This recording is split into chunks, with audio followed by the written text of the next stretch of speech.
Ce qui fait la force de Kéranne, c'est un peu, mais pas au sens péjoratif, son esprit de clocher. On a une configuration géographique du village qui regroupe les vignerons entre eux et qui va générer des discussions et une saine émulation. On est sur un terroir qui était déjà travaillé par nos parents, nos grands-parents. On est de passage, c'est quelque chose qui sera encore là avec nos enfants. La vie du village est quand même tournée vers le vin, liée vers le vin. De toute façon, on est baigné dans la vigne depuis qu'on est enfant, surtout en tant qu'enfant de vigneron. J'ai toujours vu mes parents, même mes grands-parents, dans les vignes. J'ai des photos de moi, je suis sur les enjambeurs à 4 ans. Je fais pareil avec ma fille d'ailleurs. Moi, je connais, vu mon âge, cette appellation et je déguste ces vins depuis plusieurs décennies. Et le mot qui me venait à l'esprit pour qualifier globalement les vins de Kéranne, c'était le mot élégance.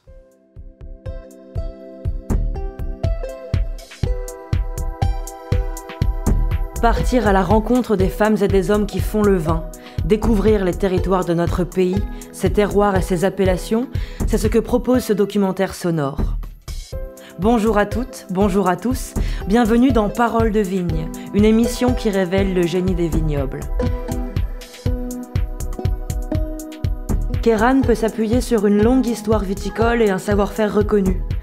De la génération des pionniers qui ont construit sa renommée aux jeunes vignerons qui continuent d'écrire l'histoire d'un village dédié à la vigne et au vin, ce cru a su faire naître un esprit de cohésion et de partage qui force l'admiration. Un monde vigneron en forme de portrait sonore, à la découverte de l'histoire de cette jeune appellation, de ses terroirs, de ses vins et des défis qu'elle devra demain relever.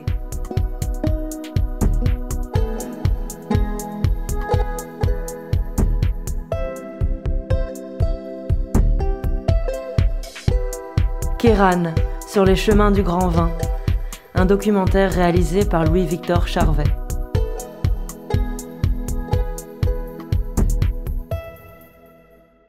Alors j'ai vécu ici à Kéranne depuis toujours, je suis né ici. Denis Allary. Je ne vais pas dire je vais mourir ici parce que c'est pas une bonne idée ça, mais enfin, peut-être. J'ai toujours vécu ici à Kéranne, j'ai toujours travaillé à Kéranne. Et j'ai toujours été dans ce climat de village qui nous plaît bien, sur lequel on a toute une histoire. Je suis issu d'une très vieille famille de vignerons sur Kéranne depuis 1692. Donc moi je suis la 10e génération, mon fils la 11e. Et puis après, on verra la suite. Mais c'est vrai que Kéranne, pour nous, c'est toute notre vie et c'est toute notre famille. Dans les années 1800, 1810, il y avait très peu de vignes ici à Kéranne. Il y avait environ 120, 150 hectares de vignes, alors que maintenant, on est à 1500. Par contre, il y avait toutes les cultures. Il y avait du blé, il y avait les arbres fruitiers. Et puis après, il y avait aussi deux cultures qui avaient quand même bien pris le pas. C'était le verre à soie. Il y a un quartier d'ailleurs qui s'appelle ici à Kéranne La Fabrique. Et La Fabrique, c'était la fabrique de soie. Ensuite, il y avait beaucoup de garance. La garance, vous savez, c'est la couleur, c'est l'histoire des soldats qui étaient dans les tranchées et qui avaient leurs pantalons qui étaient tout rouges. Jusqu'aux années 60, c'était un village qui était voué à la polyculture. Laurent Brusset. Il faut savoir ici qu'il y avait des abricots, des cerisiers. Et la vigne était accessoire jusqu'au moment où il y a eu la création de la cave en 1929. Donc sans tous ces épisodes-là liés à nos anciens, je dirais aux grands-parents, je pense Kéranne n'en saurait pas où on en est, quoi. Après, il y a eu des épisodes liés à la nature qui ont fait que Kéranne s'est orienté vers le viticole, notamment en 56, quand il y a eu le gel des oliviers, où l'olivier avait un rôle important dans le secteur. C'était la même chose dans les villages limitrophes, aussi bien Rasteau que Gigondas. Sans ce gel qui avait fait éclater les oliviers, les troncs d'arbres avaient éclaté. Il y avait commencé à y avoir un élan sur la viticulture, une demande sur les vins de Kéranne. Et de là, ils ont pris la décision d'abandonner un petit peu des oliviers et de développer la vigne sur notre village. C'est à partir de ces années-là que certains sont partis de la cave coopérative de Kéranne qui avait été créée en 1929 pour créer leur propre domaine, dont mon grand-père, Abel Charvin, Corinne Couturier, qui est sa fille, la famille Allary. La famille Allary était déjà en place, mais sans doute qu'ils sont aussi orientés un peu plus sur la viticulture. Quand je suis arrivé, Les beaux-parents, dans la ferme, ils avaient des poules, des canards. Il avait 4 ou 5 moutons, une chèvre. André Durand, vigneron à la retraite. La belle-mère, je me souviens, elle avait peut-être une vingtaine de poules. Et le mardi à la maison, elle allait vendre ses œufs. Et un beau jour, le marchand d'œufs, il a dit « Je ne peux plus prendre vos œufs ». Ah, la belle-mère, elle dit « Pourquoi ?»« Ah, parce que vos œufs ne sont pas calibrés, ils ne sont pas propres. Donc, je ne pouvais plus vendre ses œufs. » Quand je suis arrivé en 60 chez mes beaux-parents, le beau-père, il avait 5 hectares et demi en vigne. Il n'y avait plus de verre à soie, mais le mûrier était resté. Ça faisait beaucoup de mûres et les oiseaux, ils en profitaient. Vu la situation, on a arraché et puis on a planté de la vigne.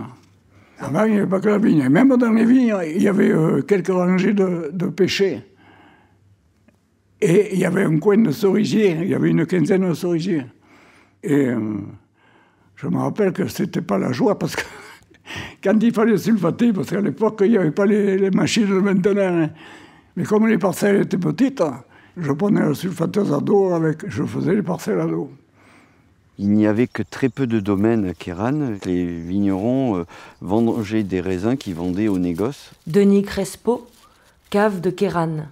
Donc ils vendangeaient de la vendange fraîche et puis en fait ils ont décidé de créer la cave début de 1900. Ils se sont dit on va mettre nos raisins en commun parce que finalement le vendant en vendange fraîche, on n'obtient pas le vrai gain de la production, donc c'est comme ça que ça a commencé. La cave a été un élément moteur pendant des décennies. C'était vraiment une cave qui avait un temps d'avance dans le commerce, puisque ça fait partie des premières à avoir vendu en bouteille, ça a investi dans la communication, tout ça. Et puis après, comme toute cave, des vignerons de cette cave ont choisi de faire des domaines. Mais la grande masse de tous les vignerons aujourd'hui qui ont des domaines sortent tous quasiment de la cave.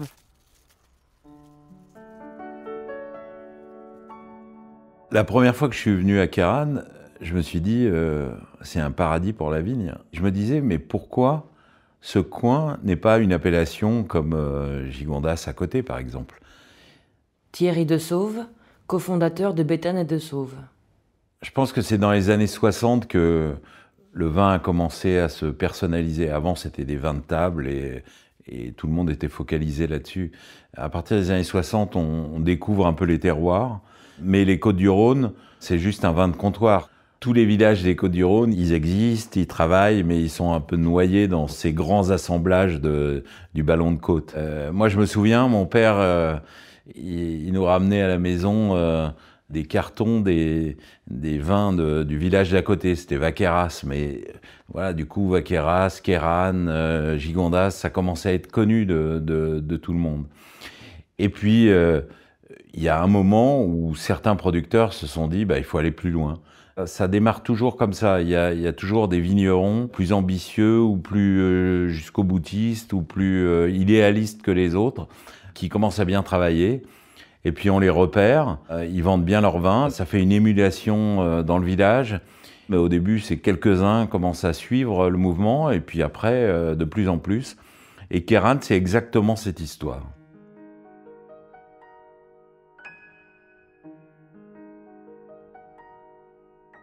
Alors, je m'appelle Corinne Couturier, je suis native de Queyranne, je suis vigneronne depuis les années 70. Mon papa n'ayant pas de garçon, j'ai décidé de prendre la suite, mais à l'époque, il n'y avait pas vraiment de filles, ça a été un peu difficile, mais j'ai eu la chance de ne pas avoir un patriarche qui dise c'est que pour les garçons. Il m'a dit, tu veux y aller, vas-y. Comme tu feras bien, et surtout fais ce que tu sens. Et c'était stimulant de travailler tous ensemble. Il y a toujours eu, je trouve, une bonne ambiance, une bonne cohésion entre les vignerons. Comme ils n'avaient pas de sous, on leur permettait de travailler 1 hectare ou 2 avec des produits qui leur coûtaient pas cher. Il n'y avait que leur travail, mais ils ont fait avancer énormément Queyranne. Les méthodes de travail ont beaucoup changé. On n'avait pas de refroidisseur, on a vu tout ça arriver pour refroidir les raisins. L'œnologie aussi est entrée en ligne de compte parce que les paysans ils faisaient leur vin, mais tout seuls, j'allais dire, hein, presque. Donc, ils se sont fait accompagner par des œnologues qui ont quand même amené des techniques de travail. Et les vins se sont améliorés, je trouve. Enfin, je veux dire, c'était déjà... tout le monde mettait tout ce qu'il avait dans ses tripes pour le faire, mais des fois, ils faisaient des choses qu'il ne fallait pas ou qu'on ne savait pas. Alors que là, l'œnologie a pris une grande part, peut-être trop grande maintenant, mais ça a aidé à progresser. La qualité de nos vins a certainement fait la différence pour notre notoriété. Mais il y avait aussi cette passion et cette envie de monter une maison petit à petit. Queyranne a fait partie d'une des premières vagues des communes inscrites dans les Côtes-du-Rhône. Elle est rentrée en 1937, ensuite en 1953, elle a eu le droit de marquer Queyranne derrière Côtes-du-Rhône. Donc c'était du Côtes-du-Rhône Queyranne. En 1967, Queyranne est devenu Côtes-du-Rhône Village Queyranne.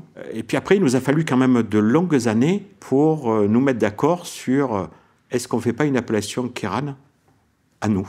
C'est là qu'on s'était rendu compte aussi que le monde journalistique va quand même toujours prendre en référence les crus et les appellations à part entière. C'était plus dans le cœur qu'on avait ça que dans le portefeuille.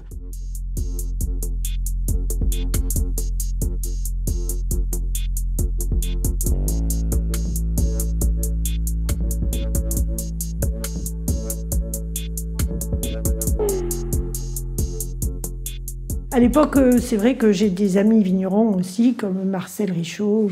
Et il était passionné, il était fonceur, il n'est pas avare de raconter. Et c'est un mec il est beau, ce mec. C'est un peu mon frère, mais quand même. Je veux dire, non, il a beaucoup de charisme. Donc voilà, et c'est bien. En plus, il a été énormément aidé par son épouse qui est décédée maintenant, mais qui était aussi... qui l'a toujours soutenu là-dedans et qui l'a aidé. Voilà, puis Marcel, il bouge plus que moi. Ouais, vous avez bougé avant lui. J'ai bougé avant lui, mais lui, il a commencé quand même à faire... Il a été vigneron avant moi, il a plus de vinification que moi. Tout seul. Je me présente. Moi, à mes débuts, je faisais beaucoup de moto, en fait. Marcel Richaud. Voilà, j'ai fait très peu d'études et j'ai été un jeune vigneron très tôt, à 17 ans. J'ai grandi avec la viticulture et de bons modèles, avec des parrains comme Abel Charvin, le père de Corinne Couturier, domaine Rabas-Charvin, avec les familles Grignan, les familles Armand, des familles de tous bords, en fait, coopérateurs, comme vigneron en cave particulière. Voilà, ça a été ma jeunesse. Alors très tôt, je me suis senti très heureux en viticulture, parce que heureux en famille, heureux avec un monde de vignerons qui se côtoyaient, qui se fréquentaient. Un village où il y avait beaucoup d'entraide, beaucoup d'amitié, d'entraide, peu d'argent. Et de ce fait, peut-être, beaucoup d'entraide familiale, qui a généré des motivations au travail pour un tout jeune que j'étais à 15-17 ans, qui m'a attaché à la terre. Et on travaillait de façon très archaïque, on peut dire même moyenâgeuse. Point de porte de cuve, on décuvait par le dessus sur une trappe avec un ventilateur, il fallait passer entre le ventilateur et la trappe avec une fourche, il fallait être droit. On faisait descendre dans la cuve le petit jeune, c'était moi en fait. Et donc, j'ai vu l'évolution du style et le profil des vins changer à cette époque-là. Je pense que nous, on est une génération de vignerons qui n'avons pas eu les mêmes problèmes que nos parents. Il faut rendre hommage à ce qu'ont fait nos parents. Ils ont cru à l'AOC, c'est un gage de qualité, on doit continuer à travailler dans ce sens. Et nos parents ont été des défricheurs, ont travaillé avec très peu de moyens. La coopération a fait beaucoup de bien à cette époque-là. Et aujourd'hui, ceux qui en sont les gestionnaires doivent faire des grands pas. Ce qu'ils font, d'ailleurs, ce qu'ils font avec la coopérative à Queyranne est un modèle aujourd'hui. Je pense qu'elle travaille avec une œnologie peu corrective. Et il faut rendre hommage à Denis Crespo, qui est un très très bon œnologue.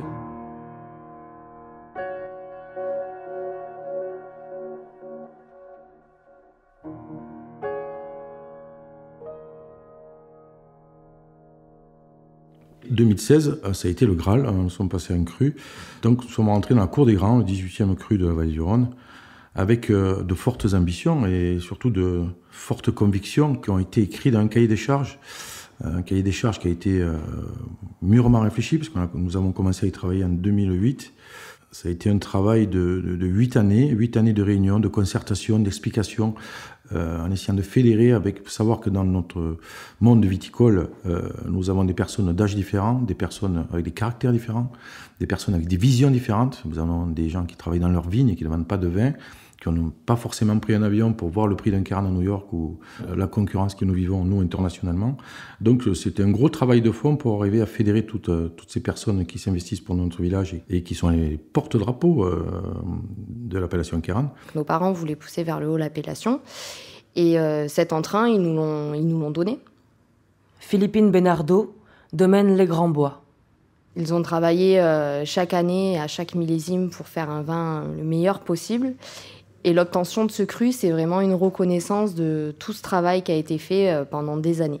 Rasto était passé un peu avant et il n'y avait pas de raison que Kiran n'y soit pas non plus, au vu de la qualité des vins, la qualité des terroirs et tout le travail fourni par les différents vignerons. C'est une appellation qui était quand même connue et reconnue avant l'obtention du cru. Et c'est toujours bien d'avoir des appellations un peu haut de gamme pour la renommée du domaine. Et ça, c'est vraiment un avantage pour nous. Et même quand je suis arrivé à la cave de Kiran, j'étais même persuadé que c'était déjà un cru. Denis Crespo. Voilà, quand je suis arrivé en 2015, c'était la finalisation du dossier cru. Mais pour moi, dans ma tête, dans les années 2000, pour moi, c'était déjà un cru. Parce qu'on disait, je vais acheter du Kiran. J'allais jamais dire je vais acheter du village Kiran. Et pour moi c'était un cru parce que la notoriété, la qualité de ces vins pour moi était déjà acquise personnellement, même avant de venir sur ce terroir-là. Et oui, la cave reste encore un acteur majeur puisqu'elle fait encore à peu près 8000 hectos, soit 30% des volumes. Et la reconstruction, elle s'est faite au bon moment avec l'arrivée du cru. C'est une vraie philosophie de vin, une vraie volonté d'aller valoriser sur des marchés à l'export, sur le secteur trad. On se rend bien compte qu'il y a une vraie dynamique et un intérêt pour les clients, pour les négoces à venir s'installer pour acheter du vin en vrac et valoriser ce cru, donc c'est très positif.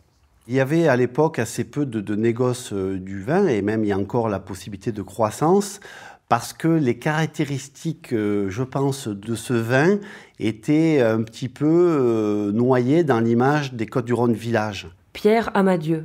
Je pense que les metteurs en marché ne voyaient pas trop l'originalité.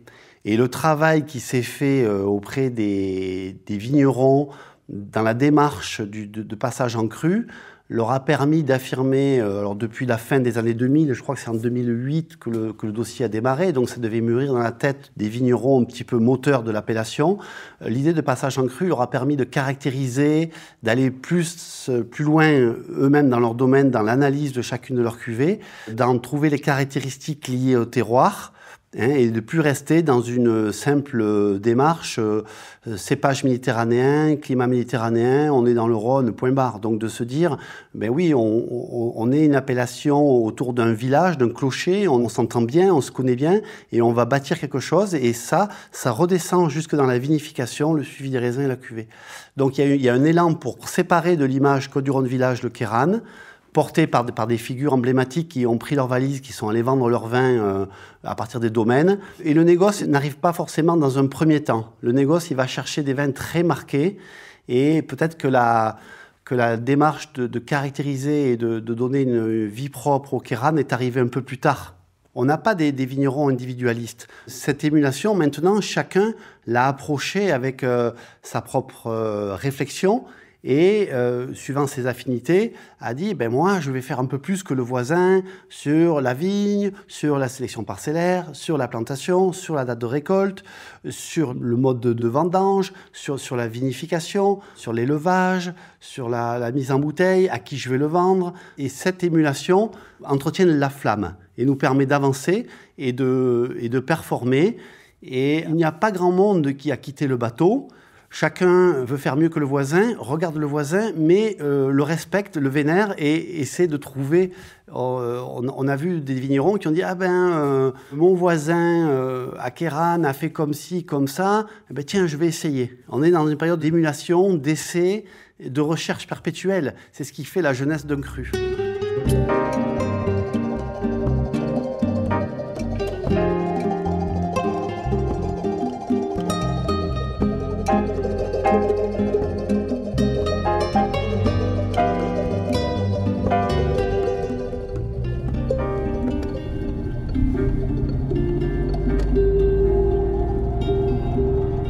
Léa Fuchs, animatrice et coordinatrice du cru Kéran. Je suis en charge de la partie gestion et défense de l'appellation, de l'application de son cahier des charges et aussi de toute la partie communication et promotion de l'AOC. Je suis arrivée à Kéran en 2016, en même temps que la date du passage en cru, pour mon stage de fin d'études. Je suis originaire d'Alsace, mon père est vigneron en Alsace. Kéran, pour moi, c'est vraiment un village vigneron imprégné d'une culture vigneronne depuis des générations. Et quand je suis arrivée dans la région, c'est vrai que je l'ai directement senti, quoi. Les vignerons sont engagés, sont passionnés. On pourrait quasi dire amoureux de leur village et de leur territoire. On sent qu'ils ont à cœur de porter haut et fort les couleurs du cru, leurs valeurs, leurs convictions. Et c'est devenu pour moi une sorte de grande famille. Donc là, je vais t'emmener sur les coteaux de Kéran pour que tu puisses un petit peu admirer la plaine et les différents paysages qui s'offrent à nous, avec en fond les dentelles de Montmirail et le Mont Ventoux. Alors moi, c'est vraiment des vues époustouflantes qui m'ont bluffée dès que je suis arrivée dans la région. Je trouve que c'est vraiment une sorte de carte postale à la provençale.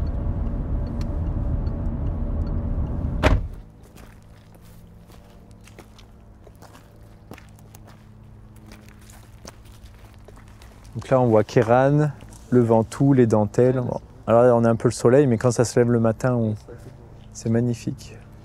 On se promènerait pendant des heures là en fait. Simon Gauthier, domaine de la présidente. Le paysage kéranais, c'est quand même beaucoup de vignes. On a quand même 90% de la surface agricole utile qui est occupée par de la vigne. Ce qu'on apprécie aussi, c'est cette complexité du paysage.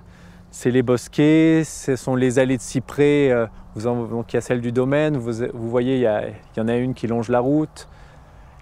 À l'entrée du domaine, on a aussi des rangs d'oliviers. Au niveau du château, vous voyez, il y a quand même le bois de Galifet qui surplombe un petit peu aussi cet ensemble. Et on a un paysage qui attire l'œil et qui mérite d'être contemplé et regardé. On voit Kéran sous une certaine lumière. Le Ventoux derrière qui s'efface un petit peu avec la brume aujourd'hui.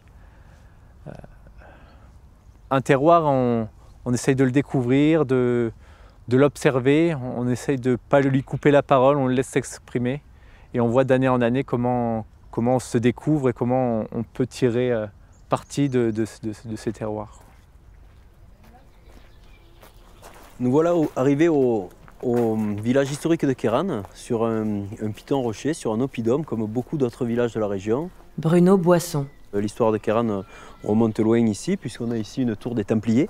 Et donc on se trouve ici au cœur des Côtes-du-Rhône. Dans le paysage environnant, on a les villages de Rasteau, de Séguret, de Sablé, de Gigondas, Vaqueras, Orange, le massif du Chaux, les contreforts gardois avec Lirac, Tavel, Laudun, Chusclan.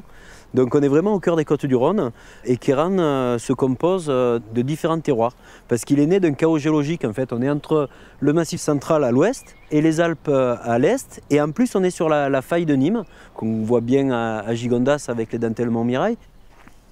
Donc il y a trois grands ensembles à l'ouest du village, sur la rive droite de la rivière Aigue, ce sont les terrasses de l'Aigue.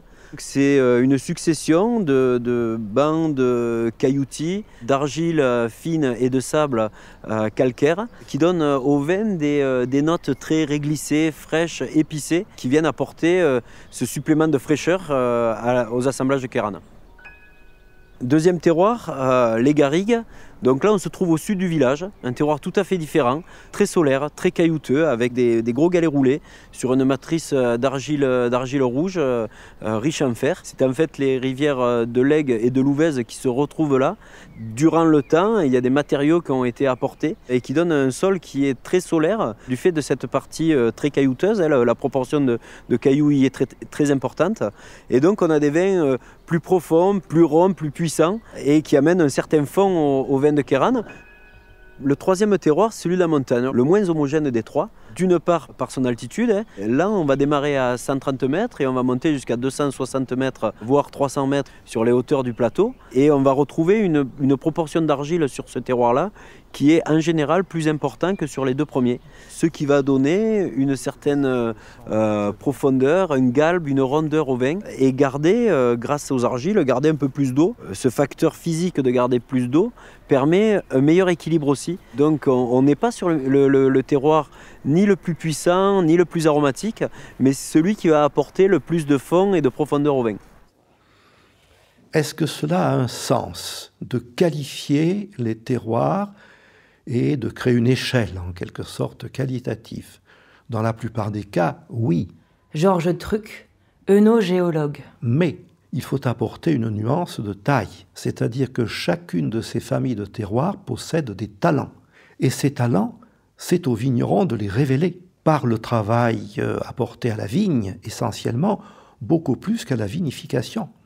Or, les trois grands espaces terroirs sont tout d'abord au sud de la commune, celle du Plan de Dieu. Deuxième grande famille de terroirs, celle des reliefs, des collines. Troisième grande famille, celle des alluvions récentes qui se trouvent sur la rive droite de l'Ouvèze. Enfin, à ces trois grandes superfamilles, dirais-je, puisqu'elles constituent un pourcentage très élevé du vignoble queyranais, il faut ajouter les sables du Miocène, c'est-à-dire de la fin du Tertiaire également, qui occupent des espaces non négligeables à l'ouest des collines. Cette connaissance des terroirs permet aujourd'hui d'implanter le bon cépage au bon endroit, dans le bon terroir, afin de récolter le meilleur raisin, le plus expressif, c'est-à-dire celui qui est capable de transmettre les messages du lieu, le lieu étant considéré comme terroir au sens classique, c'est-à-dire sol sous sol, plus versant, ensoleillement et facteurs climatiques. Les trois terroirs de Queyranne, donc je le vois comme une chance puisqu'on est l'un des rares crus à avoir cette classification, d'avoir trois terroirs. Vous savez que normalement un cru, quand il y en a un style ou voire deux, c'est le maximum. Nous on a la chance d'avoir donc trois terroirs. En fonction des aléas climatiques tous les ans, ça a un avantage, c'est qu'on a toujours un terroir, voire deux, qui répondront favorablement à la difficulté climatique que nous aurons. Par exemple, ce terroir-là, l'Aigle, aura énormément de mal à tolérer des années pluvieuses parce que comme c'est un terroir généreux, on se retrouve avec donc, des raisins un peu plus gros, un peu plus collés, et c'est des terroirs qui peuvent s'abîmer. Par contre, les années où c'est un peu sec, ça fait plutôt des jolies choses puisque la récolte se régule et on arrive à avoir des vins de fruits. Ensuite, ce que vous appelez les Miocènes, je vais vous appeler ça plutôt la montagne. Donc moi j'appelle ça le terroir de feu. C'est là-dessus où on va travailler nos vins les plus hauts en qualité. C'est des terroirs qui ne souffrent jamais, même les années où il n'y a pas beaucoup d'eau, parce que ce sont des argiles qui conservent l'eau. Donc c'est toujours un bon terroir d'équilibre, de maturité, et c'est là-dessus où on fait les vins les plus opulents. Et ensuite, le dernier qui va s'appeler les garrigues, moi je l'appelle plutôt l'élégance, puisque c'est des terroirs très durs, des sols très peu profonds, puisqu'il y a une grosse tuf, donc les vignes doivent se développer dans à peu près 50 cm de terre. Ce qui fait que les années de sécheresse, c'est des terroirs qui peuvent souffrir. Par contre, les années de pluie, c'est des terroirs qui réagissent super bien, donc on arrive toujours à avoir quand même une élégance en travaillant.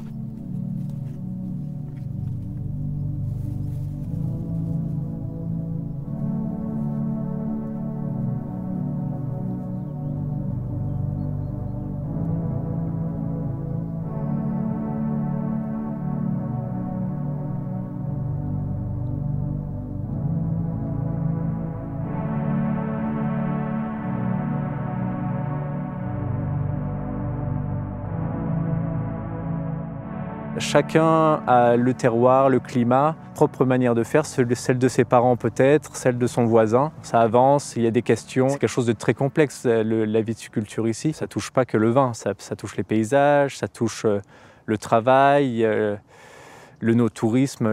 Nous, on est en contact aussi avec des restaurateurs qui mettent en évidence des plats qui vont avec les vins. Donc c'est vraiment toute une culture et une façon de vivre aussi.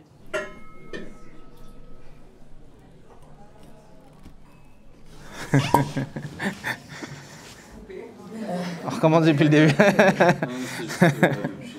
Non, pas de souci. Je suis Cyril Glémaud, chef propriétaire du restaurant Coteau et Fourchette à Queyranne. Sur les rouges, moi j'ai un plat signature ici qui est le pigeon, qui est un pigeon d'un producteur local. On est vraiment sur une viande aussi assez tendre, sur de la finesse, donc ça se marie très bien aussi avec l'élégance et l'équilibre des vins rouges de Queyranne. Après, on peut faire aussi des accords sucrés-salés aussi sur une cuisine un petit peu plus asiatique aussi. Il y a des très bonnes choses qui marchent sur les épices. Les vins de Queyranne correspondent à une cuisine assez large parce qu'on a une palette aromatique en fait très large autant sur les blancs que sur les rouges, donc on peut partir vraiment dans toutes les directions. Alors que généralement dans un restaurant, on fait un plat et on va choisir le vin, moi je choisis le vin et je fais le plat derrière. On part de la bouteille, donc on déguste un vin, donc on le décrypte entre guillemets, et suivant nos ressentis, ça va me permettre en fait de changer, rajouter peut-être une épice ou d'aller un peu plus sur un point aromatique. C'est des vins qui restent abordables tout d'abord en termes de tarifs, parce qu'on est encore dans un tout nouveau cru et les prix sont encore maîtrisés. Les vins de Queyranne vieillissent très bien. C'est vrai qu'on a la chance de rencontrer un peu des vignerons qui font des repas et qui nous sortent un peu des vieux millésimes. Et c'est là aussi où on a encore des accords ultra intéressants parce qu'on est sur une aromatique qui est un petit peu différente. Donc sur une cuisine un petit peu hivernale, sur des champignons ou sur du gibier, ben, c'est tout à fait adapté. Et on se rend compte que les vins ne fatiguent jamais, quoi. Que même au bout de 10-15 ans, il y a des super accords à faire. Même sur les blancs, sur les vins blancs de Queyranne avec de la truffe par exemple, qui est notre produit emblématique. C'est vraiment fabuleux. Je pense que Queyranne, comme tous les villages des Côtes-du-Rhône, est en route pour construire sa propre identité, son propre style. Au début, un bon Côtes-du-Rhône, c'est d'abord une richesse de fruits, une gourmandise, une générosité assez solaire. Mais après, on voit bien qu'il y a des terroirs différents, on voit bien qu'il y a des styles différents. Moi, ce que je trouve, c'est qu'il y a de la fraîcheur dans les bons vins de Queyranne.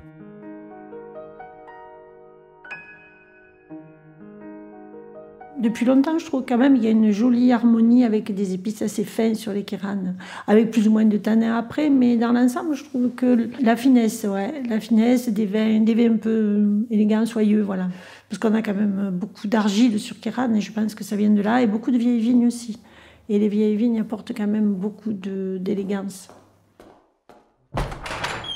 Que je trouve une barrique qui exprime ce que tu dis. Qu'est-ce que c'est qui est vinifié très tard? Ah, ça, les brescades, T, V, on y est. Ça, Cardien Carbo, c'est très bon à goûter. Hein. Ah, ça, peut-être.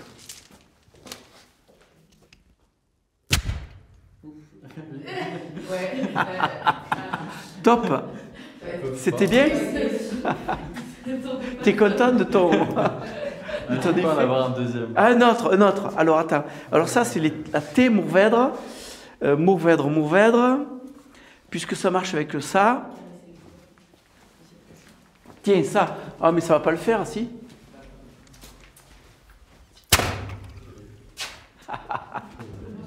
Top. Top, Mourvèdre. Non, mais ça, c'est trop dommage de ne pas goûter. Hein. Mais on peut goûter, Marcel, mais il faut qu'on ait... C'est trop dommage, mais c'est pour toi, hein. C'est pour toi.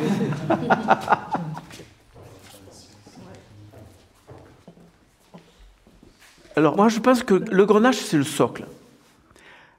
Pour autant, moi, je prône l'idée des cépages anciens, des cépages traditionnels, qui ont de la difficulté à s'exprimer, parce que les cahiers des charges étant ce qu'ils sont, le vigneron, naturellement, a abandonné ces cépages secondaires. Le terré noir, la counoise, le picardin ou le muscardin sont tous des cépages qui s'associent très bien au grenache, parce que le grenache est capable de s'associer et d'apporter l'harmonie. Je crois que le terroir de Queyranne doit s'exprimer au-delà du cépage. C'est le vigneron qui doit mettre le bon cépage sur le bon terroir, à la bonne exposition, pour avoir les meilleures maturités et les meilleurs équilibres. Je pense que Queyranne, c'est peut-être le terroir le plus bourguignon des Rhônes Sud. C'est peut-être prétentieux, mais moi, c'est ce que j'en pense. Parce qu'à terme, quand on arrive à une expression tellement élégante, c'est le grenache qui est, lui, le lien de tous ces cépages. Il y a de très grands lieux-dits à Queyranne, et l'avenir peut-être du cru, c'est effectivement d'aller vers des climats ou des lieux-dits comme les Estévenas ou les Haut-Coustias et les Bailles ou les Beauchères ou encore les Chabrilles, qui sont des lieux très bien définis. Et j'en oublie les cerfs blancs, donc, qui sont vraiment l'expression très forte du terroir. Et le terroir doit passer au-dessus du cépage. On parle beaucoup des cépages, mais au fond, le cépage, c'est le vigneron qui doit adapter le cépage à ses conditions de production. Et le terroir doit s'exprimer au-dessus du cépage. Queyranne, c'est plutôt des vins d'assemblage des différentes zones et des différents cépages. Chacun des terroirs va amener, comme je vous disais, plus de fond dans les coteaux, plus de puissance dans les garrigues et plus de fraîcheur et de finesse dans les terrasses de legs. Tout le monde n'assemble pas déjà parce que tout le monde n'a pas des vignes dans chacun des terroirs. Et puis certains préfèrent une orientation plus monoparcellaire du vin de Queyranne. Moi, pour ma part, je suis plus intéressé par l'assemblage, mais au-delà de l'assemblage, c'est surtout ce que chaque terroir va apporter. Donc certains cépages seront plantés dans tel ou tel terroir pour amener à l'assemblage une harmonie, une complexité intéressante. Donc comme je disais tout à l'heure, les Carignans, les Mourvèdres dans les garrigues, les Syrah, les Cinsault dans les coteaux, dans la montagne, et dans la rive de l'Aigle, on va retrouver également des Syrahs, on va retrouver le grenache. Le grenache, on va le retrouver de toute façon de partout. On participe, on observe un peu ce que font les autres, on va goûter, on observe aussi les parcelles, on vinifie les parcelles dans des cuves différentes, on voit laquelle s'exprime plus sur le fruit, laquelle donne d'autres équilibres. Et voilà, c'est une expérimentation, une découverte du terroir. En arrivant, en allant déguster chez les autres, en connaissant aussi par le conseil quelques acteurs de Queyranne. Il y a des discussions passionnées sur comment faire le vin, sur quel parti pris avoir. C'est comme une famille, donc il y a des arrivants, il y en a qui ont plus d'expérience, qui donnent leurs idées, des nouveaux qui arrivent avec des nouvelles idées, qui intègrent aussi ce qui a été fait avant. Et chacun a un petit peu de l'autre aussi dans sa manière de vinifier.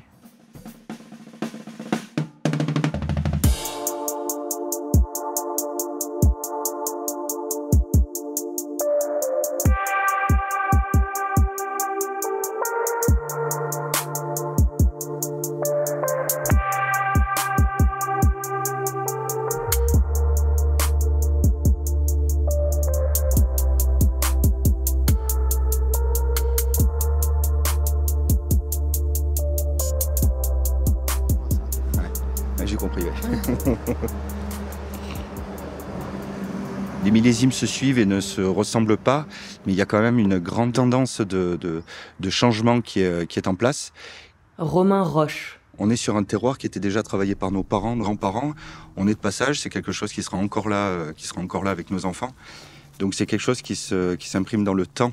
Et le but du jeu, c'est de maintenir, voire de recréer à certains endroits de la biodiversité. Ça passe par des plantations d'arbres, ça passe par des nichoirs à mésanges et des gîtes à chauves-souris. On fait partie d'un écosystème global.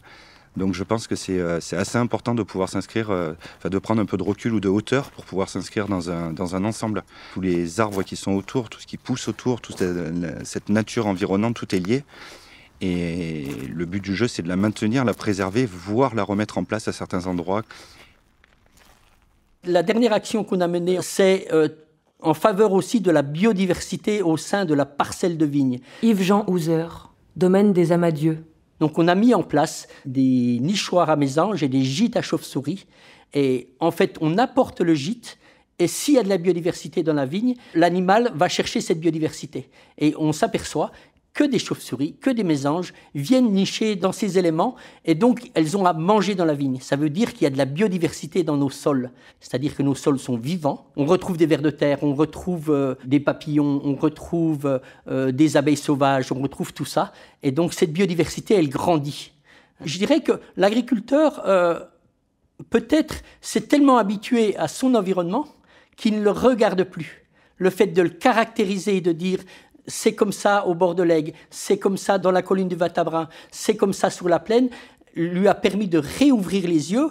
Et la caractérisation, c'est intéressant parce que pour bien protéger, il faut bien connaître. Et quelque part, maintenant qu'on a bien défini ces types de territoires, nos clients nous le rappellent, qu'est-ce que c'est joli, quoi. Quand on connaît bien et qu'on sait que ça a une valeur, ben on le protège, naturellement. Je pense qu'on a eu 10 ans d'avance sur tout le monde quand on a créé notre appellation. C'est-à-dire que, par exemple, on a interdit le désherbage en totalité.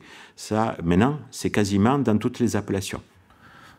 Je rappelle ce cahier des charges qui limite les normes de sulfite calées sur les vins bio, l'interdiction d'herbicides en totalité sur la commune. Laurent Brusset. Également, nous avons inscrit dans le cahier des charges la récolte manuelle avec le tri obligatoire de la vendange. Voilà les 3 éléments qui portent haut et fort nos convictions. Donc tout ça, le fait de passer en cru, il y a une prise de conscience qui se fait automatiquement par les vignerons en disant là on rentre en première division, on a mis des bons joueurs, les bons joueurs c'est le cahier des charges pour aller sur le haut du tableau.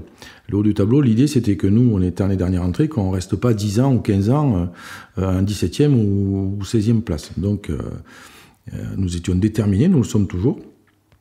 Et ça a motivé les vignerons pour augmenter encore leur réflexion pour aller encore plus haut qualitativement. Les vins que l'on produisait dans les années 80-90 ne sont plus les vins que l'on fait depuis les années 2000. Le réchauffement a changé quand même pas mal la donne. Le problème de l'eau, ça va être le problème futur que l'on va devoir gérer. Avant de partir sur le tout irrigué, je pense qu'il y a pas mal de prophylaxie à mettre en avant. Le mode de conduite des vignes, les tailles des vignes, l'encépagement c'est important, les densités de plantation. On a beaucoup d'outils à notre disposition que l'on peut bouger pour essayer de s'adapter le mieux possible. C'est à nous d'agir pour essayer d'amortir un petit peu le choc. Ça passe par des modifications d'encépagement, ça passe par une charte paysagère. Enfin, il y a pas mal d'actions qui sont menées pour essayer de maintenir cette biodiversité. Quand on prend des décisions, c'est des décisions à long terme. Quand on plante une vigne, on est au bas mot pour 50 ans. Donc, à nous de réfléchir correctement, à savoir où est-ce qu'on veut aller, où on sera dans 50 ans. C'est des réflexions collectives que l'on mène au niveau des villages, des appellations, mais même au niveau des interprofessions, enfin au niveau des bassins de production, que ce soit Vallée du Rhône, la Loire, la Bourgogne, tous, on a tous ça en tête et il y a des chemins qui sont en train de se trouver.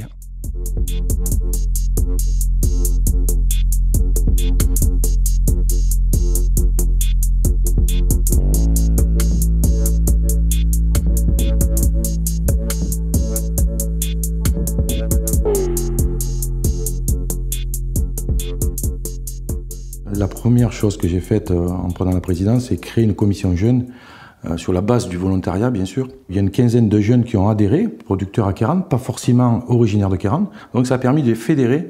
Il y a énormément de vieux domaines, de vieilles familles, où les enfants ont repris. Philippine Benardo. Et on a pu créer une certaine dynamique avec la création de la commission jeune. Et tous nous rapprocher, d'échanger, de partager. Ça nous permet de piocher des idées de chaque domaine, de chaque famille, avec les petites astuces, les petites techniques de vinification, d'échanger entre nous, de comparer ce qu'on fait et de pouvoir être tous ensemble pour faire progresser le cru. Ça, c'est agréable de voir que c'est une appellation qui va grandir avec nous. Vous voulez pas vous remettre dans la cave, sinon? Je suis Madeleine Ferrand du domaine des Escarres à Vaille. Je représente la 4e génération et je travaille encore avec mes parents et mon grand-père. Ça allait? Parfait. Ok, ça marche. Donc j'ai toujours grandi à Queyranne et pour moi c'est vraiment un cru dynamique, notamment grâce aux jeunes vignerons parce qu'on est un bon petit groupe d'une dizaine de vignerons à s'être réunis il y a 3 ans maintenant et à essayer de penser à l'avenir et se fédérer, quoi. On est tous dans notre domaine à fond et on prend du temps une fois par semaine pour se réunir et pour discuter de l'avenir. Au sein des réunions de jeunes vignerons, on se rassemble pour parler justement de l'appellation, de l'avenir au niveau du cahier des charges, de ce qui est le mieux pour l'appellation dans le futur. Et l'avantage, c'est qu'on se réunit à chaque fois dans un domaine, on se fait des dégustes, on découvre un petit peu les vins des autres et on parle et c'est dynamique.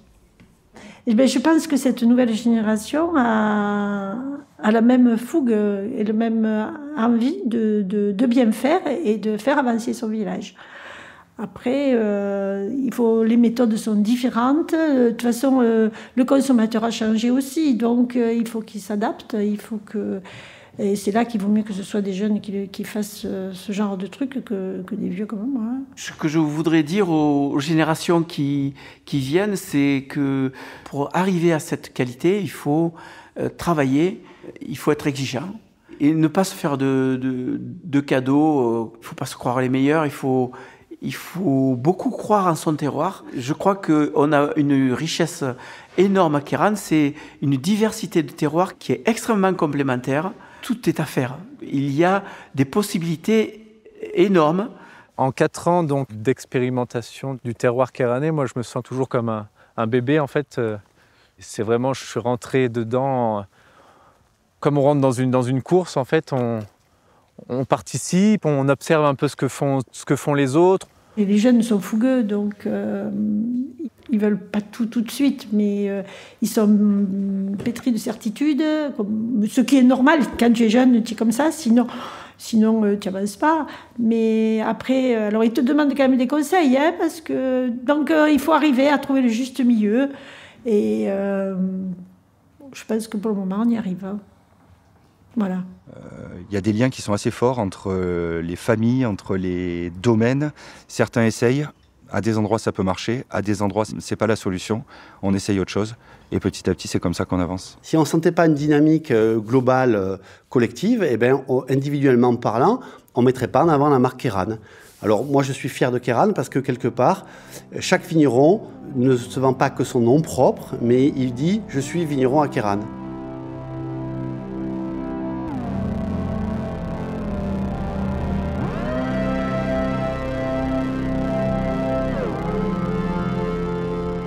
Kéran, c'est vraiment mes racines. J'ai grandi à Kéran. J'ai tellement de souvenirs avec ma grand-mère qui habite à Kéran aussi, qui m'amenait toujours cueillir des champignons juste au-dessus des vignes derrière la maison. C'est toute ma vie et j'ai beaucoup voyagé. Et à chaque fois que je rentrais ici, que j'avais la vue sur le clocher et les dentelles et le Ventoux derrière, ça y est, j'étais à la maison, quoi. Et c'est ce manque, entre guillemets, lorsque j'étais en voyage et en études à l'étranger, qui m'a poussée à revenir. Il y a plusieurs femmes sur l'appellation Kéran qui m'inspirent et qui sont des exemples. Et on voit que c'est possible et que du coup, on a notre place. On a peut-être plus de sensibilité, hein, une approche un peu différente. Et c'est une force. On a quelques faiblesses aussi, mais un peu moins de force, justement. C'est vrai qu'on ressent aussi pas mal d'espoir et d'attente des anciennes générations sur la nôtre, la nouvelle. Et ce poids, ce respect envers nos aînés nous force à les rendre fiers et à faire un travail, un beau travail, quoi. J'ai 70 ans maintenant, j'arrive au bout de mon activité ou presque, quoique je fais encore beaucoup de taf dans la cave. Mais la vie des vignerons, elle est quand même difficile. C'est souvent au détriment de la famille et des amis, mais c'est tellement passionnant que la passion et le travail prennent le dessus. Et surtout quand on est accompagné d'une personne qui peut comprendre ça, qu'on a une vraie passion, ça aide beaucoup. Je sais que je travaille avec mon père, avec ma maman et encore mon grand-père, et quand je les vois être fiers de moi, de me débrouiller, je me dis que c'est beau et c'est ça la transmission. Me laisser faire à ma façon et avec un regard bienveillant. Et ça n'a pas de prix, quoi. Qu'est-ce que c'est Kéran pour toi ? Je suis enraciné ici, et je dirais même plus loin, je ne me projette pas ailleurs. Quoi qu'il arrive, même à ma retraite, ou même quand je ne pourrai plus arquer, si je ne vois pas le clocher de Kéran, je pense que je serai forcément très malheureux. Il y a de gros projets encore à mener. Une appellation qui est dynamique est une appellation qui vit et qui a de l'avenir. Et puis, quoi qu'on fasse, on ne perd jamais. Soit on gagne, soit on apprend. Voilà.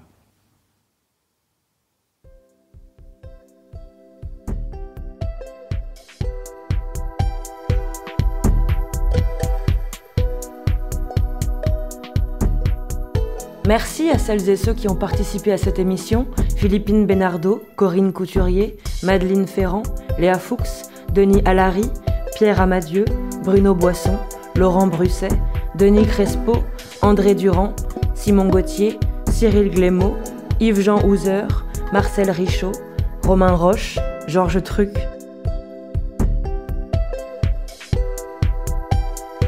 Et encore là, j'essaye de synthétiser, hein. Je pourrais vous en parler des heures. Hein. Oui, c'était mignon, mais il faut que je trouve une phrase. Tu poses des questions, il faut réfléchir.